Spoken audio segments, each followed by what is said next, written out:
Si Jesús era el Hijo de Dios, ¿por qué no descendió de la cruz?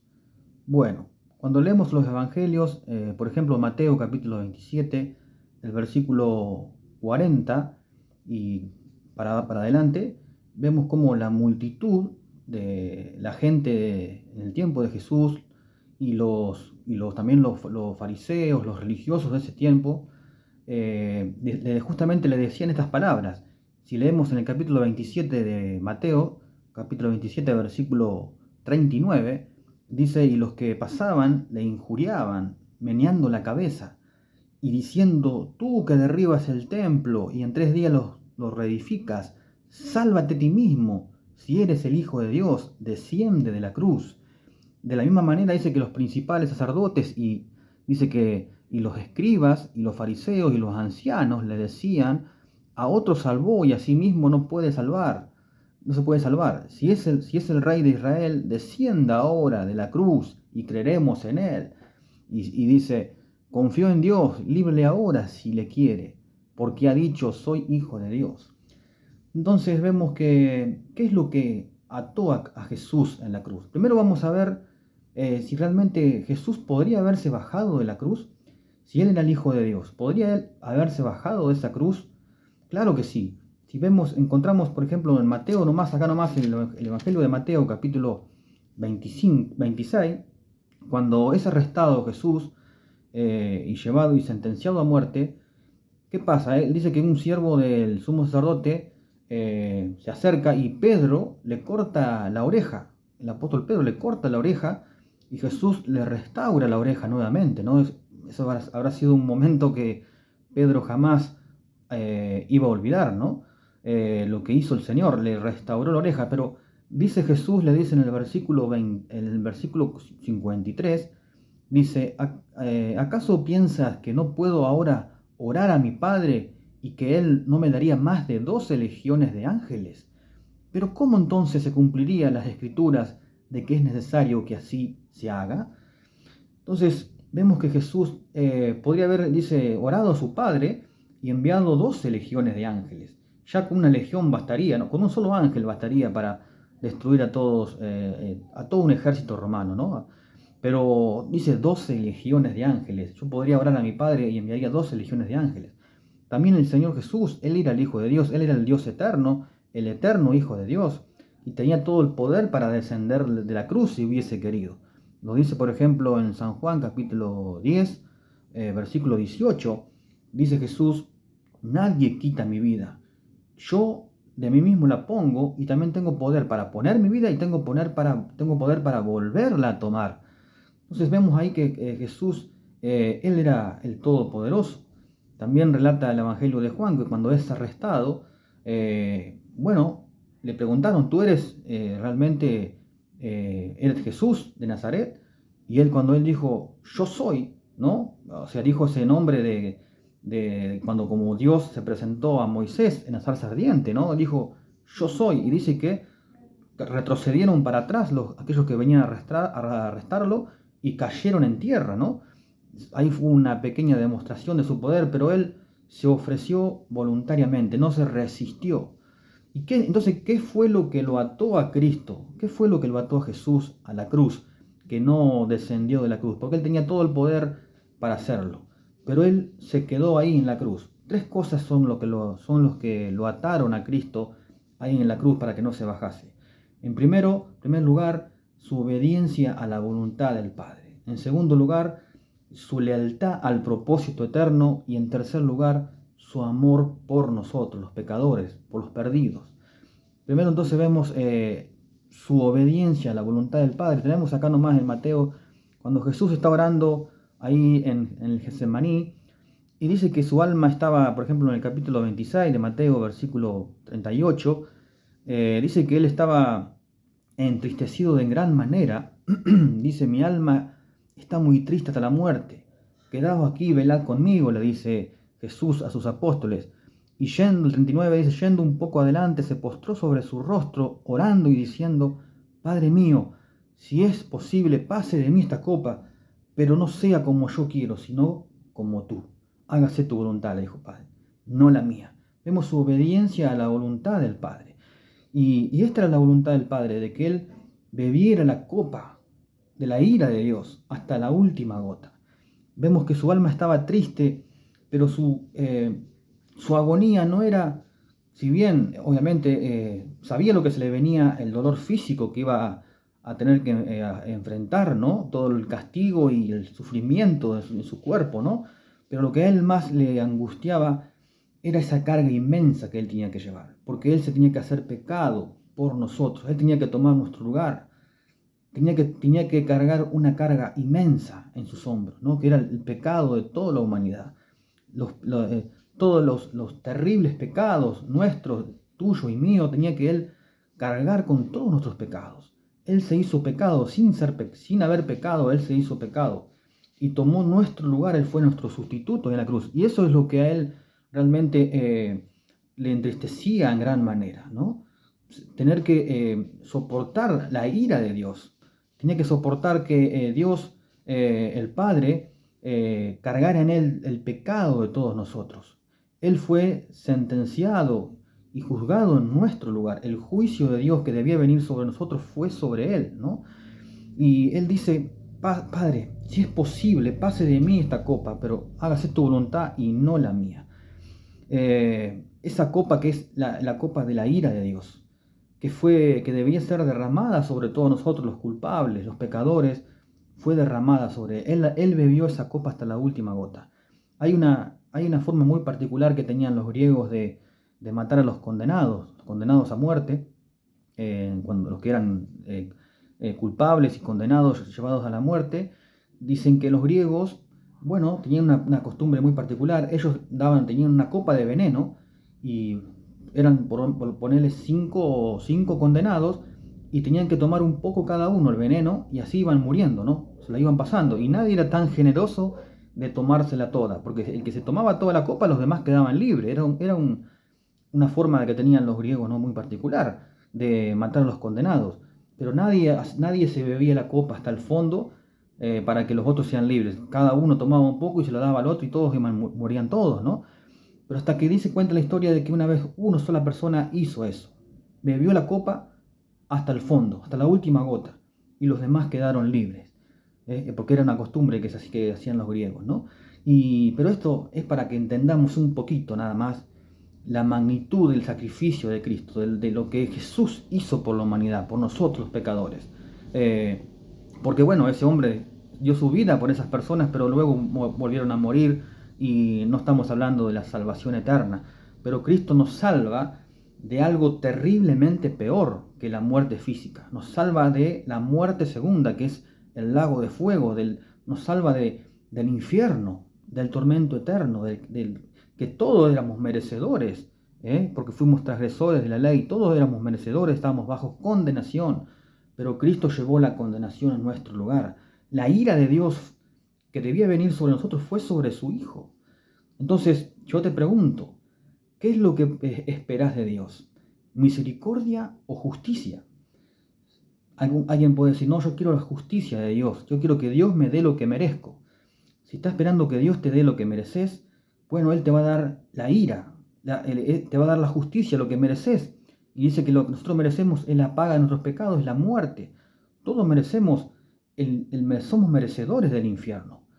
Todo, absolutamente todo, porque todos pecamos, dice Romanos 3:23, por cuanto todos pecamos y estamos destituidos de la gloria de Dios. Entonces todos somos merecedores del castigo de Dios. Pero ¿qué querés entonces? Si vos querés justicia, querés la justicia de Dios, Dios te va a tener que darte lo que mereces, y es la paga de tu pecado. Pero si querés que Dios te dé misericordia, y decís, Señor, necesito tu misericordia, necesito de tu salvación. Bueno, para aquellos que quieren la misericordia de Dios, realmente Cristo ocupó tu lugar. Él fue el que ocupó tu lugar y llevó la ira de Dios. La condenación nuestra fue sobre Él. Qué maravilla cuando consideramos todo esto, ¿no? La obra perfecta de Cristo en la cruz. Entonces, esto es lo primero. Jesús fue obediente a la voluntad del Padre. En segundo lugar, Él fue también leal. Tuvo esa lealtad que tuvo Él hacia el propósito eterno del Padre. Dice allá en primera de Pedro, capítulo 1, versículo 18 para adelante, dice que Jesús, el Señor, nos compró no con oro y plata, sino con su sangre preciosa, como la de un cordero, como la de un cordero, dice, sin mancha y sin contaminación, ya destinado desde antes de la fundación del mundo, dice, pero manifestado en los postreros tiempos por amor a nosotros. Ahí tenemos las otras dos cosas que lo ató a Jesús en la cruz. Vemos el propósito eterno, dice que Él nos compró con su sangre valiosa, preciosa, como la de un cordero, sin mancha y sin contaminación, ya destinado desde antes de la fundación del mundo. Ya estaba destinado, ya estaba. Esto Dios no es que Dios improvisó y tenía un plan B y dijo, bueno, ahora voy a enviar a mi hijo. Ya estaba en el plan eterno de Dios, el sacrificio de Cristo. No es que en la humanidad pecó, cayó en pecado, entró el pecado y Dios dijo, bueno, ahora voy a hacer un plan B. No, ya estaba en el plan de Dios la obra expiatoria, esta obra de sustitución de Cristo en el lugar de los pecadores. Es maravilloso y cada uno de nosotros los que hemos ahora acudido a Cristo por la fe, también ahora podemos saber de que también estábamos dentro del plan eterno de Dios. Qué maravilla, ¿no? Entonces, y ahí también vemos que dice que Pedro que fue destinado, que el Señor fue un cordero destinado desde antes de la fundación del mundo, pero que fue manifestado en los postreros tiempos por amor a nosotros, a los pecadores, por amor a vos y a mí. Dice el apóstol Pablo en Gálatas capítulo 2, versículo 20, dice así, con Cristo estoy juntamente crucificado y más ya no vivo yo, más vive Cristo en mí. Y lo que ahora vivo en la carne, lo vivo en la fe del Hijo de Dios que me amó y se entregó a sí mismo por mí. Que me amó, dice Pablo, aquel que me amó y se entregó a sí mismo por mí. Qué maravillas. Entonces, ¿qué es lo que le ataba a Cristo, a Jesús en la cruz? Entonces su obediencia a la voluntad del Padre, su lealtad al propósito eterno, porque era necesario que fuese, que Él tomase nuestro lugar. No había otra forma de salvar a la humanidad, a nosotros los pecadores. Y en tercer lugar, por amor a nosotros. De tal manera nos amó que el Padre que nos dio a su Hijo. Y el Señor estuvo dispuesto voluntariamente a dar su vida. Nadie quita mi vida del Señor. Yo de mí mismo la pongo, pero también tengo poder para volverla a tomar. Él resucitó al tercer día y se presentó delante del Padre por nosotros, a favor nuestro, representándonos en el cielo, diciéndole al Padre, estas heridas, estas cicatrices son por amor a aquellos que he redimido. Maravilloso, ¿no? Tremendo. Y el mensaje de la cruz, como les digo, es lo más importante. El predicador no puede, si lleva el Evangelio y no predica de la cruz de Cristo, no tiene poder el Evangelio. Podemos predicar toda la Biblia, de Génesis al Apocalipsis, pero si no predicamos el mensaje de la cruz, no hay poder, el pecador, no hay salvación para el pecador ni transformación. Entonces vemos al apóstol Pablo que dice a los Corintios en el primer capítulo, Pablo dice que para los que se pierden, el mensaje de la cruz para los que se pierden es locura, pero para aquellos que se salvan es poder de Dios para salvación. Y luego va a seguir diciendo más abajo a los Corintios el apóstol Pablo y dice que los judíos piden señales, los griegos buscan sabiduría, mas nosotros, dice Pablo, predicamos a Cristo crucificado. El mensaje de la cruz no puede faltar jamás.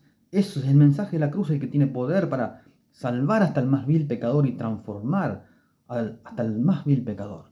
Y sigue diciendo Pablo ahí a los Corintios y dice, cuando fui a vosotros me propuse no saber cosa alguna, sino a Jesucristo y a este crucificado. Pablo era como si no conociese de otro tema que el tema de la cruz, el tema del sacrificio de Cristo perfecto, único y suficiente que Él hizo para darnos eterna redención. Cualquiera que escuchara a Pablo realmente diría que el tema principal y el tema favorito de Pablo era la cruz de Cristo. Y lo vemos en una y otra vez en las cartas apostólicas del apóstol Pablo, que enfatiza constantemente en todas las cartas la cruz de Cristo. Y eso lo tenemos, por ejemplo, en Gálatas capítulo 6, versículo 14. Pablo dice: pero lejos esté de mí gloriarme, sino en la cruz de nuestro Señor Jesucristo. Pero lejos esté de mí gloriarme, sino en la cruz de nuestro Señor Jesucristo. Alguien puede decir: no, pero acá Pablo está hablando de la cruz que tenemos que llevar todo. No. Esa no es la cruz que tenemos que llevar. Cada uno, que el Señor dice, el que quiera ser mi discípulo, tome su cruz y sígame. No es nuestra cruz, es la cruz de Cristo. Es la cruz de Cristo. Nuestra cruz, Pablo podría haberse gloriado de la cruz que él llevaba. Sí, pero él dice: no me glorío en esa cruz. Me glorío en la cruz de Cristo. Pablo, como nadie, llevó esa cruz que tenemos que llevar todo, que es los padecimientos y a causa de Cristo, ¿no? Todo lo que es el rechazo y persecución y todo lo que es las pruebas y todo lo que tenemos que pasar a causa de realmente de la fe en el Señor Jesucristo. Esa es la cruz que tenemos que llevar cada cristiano, ¿no? Y la tenemos que llevar con paciencia, y nadie la llevaba mejor que el apóstol Pablo. Pero no era esa cruz la que se gloriaba el apóstol Pablo, sino dice: en la cruz de Cristo, significa en el sacrificio perfecto, único y suficiente que Cristo hizo una sola vez y para siempre, para darnos eterna redención. Y con una sola ofrenda, dice Hebreos 10:14, con una sola ofrenda el Señor Jesús hizo perfectos para siempre a los santificados. Entonces, Pablo tenía cosas de que gloriarse, sí, muchas cosas de que gloriarse, pero de nada se gloriaba. El apóstol Pablo, por ejemplo, podría haberse gloriado de sus privilegios nacionales. Pablo era alguien que era fariseo, antes era fariseo, y él era alguien que realmente era de la tribu de Benjamín, era parte de las 12 tribus de Israel, y era de la tribu de Benjamín. Él era hebreo de los hebreos. Podría haberse gloriado de su nacionalidad, pero no lo hacía. No se gloriaba, nunca jamás se gloriaba de eso, sino de la cruz de Cristo. Podría haberse gloriado también de sus propias obras. Nadie trabajó más que él, nadie hizo más que él. Dice en 1 Corintios 15, versículo 10, dice el apóstol Pablo, dice: yo he trabajado más que todos los apóstoles, pero no yo, sino la gracia de Dios en mí, que está conmigo. Yo he trabajado más, dice Pablo, pero no yo, no soy yo, sino la gracia de Dios. Pablo trabajó más que todos los apóstoles, fue un siervo incansable. El apóstol Pablo hizo cosas tremendas por el Señor, cosas maravillosas. Lo que ha trabajado para el Señor era maravilloso. Él sin descanso realmente para obrar para la obra para la iglesia, para la obra de Cristo. Pero no era tampoco se gloriaba en ninguna de esas cosas, sino que él se gloriaba solamente en la cruz de Cristo. También se podría haber gloriado en sus conocimientos. ¿Quién tenía más conocimiento del apóstol Pablo? A él dice que se le reveló, dice: os digo un misterio. Dice: no todos moriremos. A él se le reveló el misterio de que del arrebatamiento, de que un grupo de personas no iban a pasar por la muerte.